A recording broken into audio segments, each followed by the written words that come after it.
రే తారక్, అనుకున్నవన్నీ సజావుగా జరిగిపోయాయిరా. ఇక నీలవేణి నీ సొంతం రా. మీ అమ్మ ఎన్ని ఎత్తులు వేసినా సరే మీ ఇద్దరిని దూరం చేయలేకపోయింది. సార్ నీలవేణి, ఏమైంది సార్? ఏం లేదు. ఇందాక బానే ఉన్నారు కదా, ఇప్పుడేమైంది? నాకేమవుతుంది? మీలో మీరే మాట్లాడుకుంటున్నారు. చేతిలో ఫోన్ గాని చెవిలో స్పీకర్లు కానీ ఏమీ లేవు, కానీ మీలో మీరే మాట్లాడుకుంటున్నారు ఏంటి సార్? నువ్వంటే పిచ్చి ప్రేమ. పిచ్చి?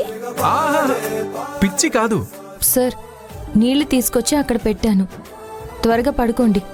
రాత్రిపూట ఎక్కువసేపు మేల్కొనడం మంచిది కాదు. నేను తాగుతూ కూర్చున్నానంటే అర్ధరాత్రి దాటిపోతుంది కూడా.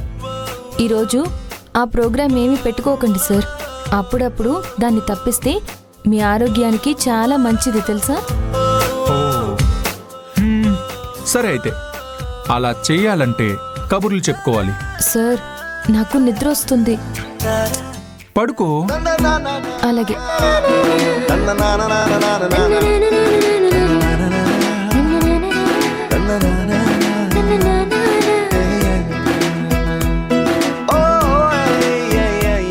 అదేంటి చాప వేసుకుంటున్నావు? రోజు ఇక్కడే కదా సార్ నేను పడుకునేది. నిజమే అనుకో, కానీ ఈ రోజు నుంచి బెడ్ మీద పడుకోవచ్చు కదా. సార్, అదే నీలవేణి,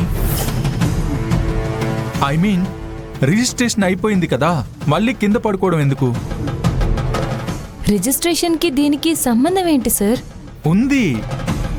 మ్యారేజ్ రిజిస్ట్రేషన్ అయిందంటే ఇంకా సొంతమైనట్టే. ఏం సొంతమైనట్టు? ఈ బెడ్ నీదే, ఈ గది నీదే, ఇలా అన్నీ నీ సొంతం అన్నమాట. నువ్వేదైనా చేసుకోవచ్చు. నాకు అవేమీ వద్దు సార్. అది కాదు నీలవేణి, నువ్వు నేను అలా కాసేపు కబుర్లు చెప్పుకుంటూ నిద్రపోతే బాగుంటుంది కదా. సరే సార్, ఒక 5 నిమిషాలు ఏదైనా మాట్లాడుతూ ఉండండి, నిద్రొచ్చే వరకు వింటాను. రా మరి. సార్, ఎక్కడికి? అదే మంచం మీద కూర్చుని మాట్లాడుకుందాం. అదేంటి సార్, మనిద్దరం ఎప్పుడైనా మంచం మీద కూర్చుని కబుర్లు చెప్పుకున్నామా? అందుకే ఈ రోజు నుంచి మంచం మీద కూర్చుని మాట్లాడుకుందాం. వద్దు సార్, అలా మాట్లాడుతూ మాట్లాడుతూ పడుకుండిపోతాను. నిద్రలోకి జారుకుంటే కష్టం అవుతుంది. ఏం కష్టం అవుతుంది? అంటే మళ్ళీ నేను లేవలేను, మీరు కింద పడుకోవాల్సి వస్తుంది. నేను కూడా పక్కనే పడుకుంటా. సార్! అబ్బా, సార్ అని అంత గట్టిగా అరవకు. సర్లే, ఎక్కడో చోట పడుకుంటాను గాని. ఈ మాట మంతి ఏం వద్దు గాని, మీరు మంచం మీద పడుకోండి, నేను ఇక్కడే పడుకుంటాను. నీలవేణి,